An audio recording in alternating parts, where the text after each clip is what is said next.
Mən bu yaxında baxdım, Ayətullah Müctəba Tehrani yazdılar ki, axırıncı çıxışı olub bunun. Böyük mərzəy təqlid, alim, fəqih insan idi. Danışırdı, öz gözümlə baxdım, onun görüntüsünə baxdım.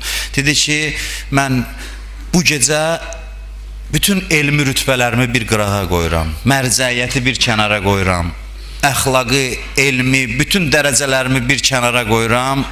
Bu gecə dedi, istəyirəm rozu oxuyam, Nohə oxuyam. Ondan sonra iki cümlə söz dedi. Dedi, mən Nohə xanlıq da bacarmıram, heç Nohə də roza da oxuya bilmirəm. Amma bu gecəki axırıncı dəfə insanların huzurundaydı, axırıncı dəfə danışırdı. Dedi ki, iki beyt şeir dedi fars dilində.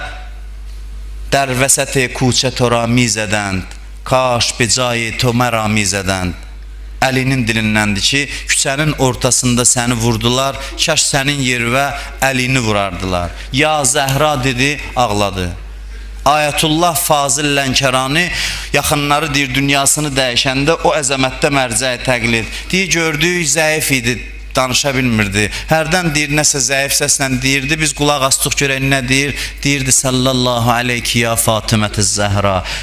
Xanım Zəhraya salam deyə, axır sözləri bu oldu. Bu halda da dünyasını dəyişdi. Böyük şəxsiyyətlər ona nökər olmağa iftixar eləyiblər.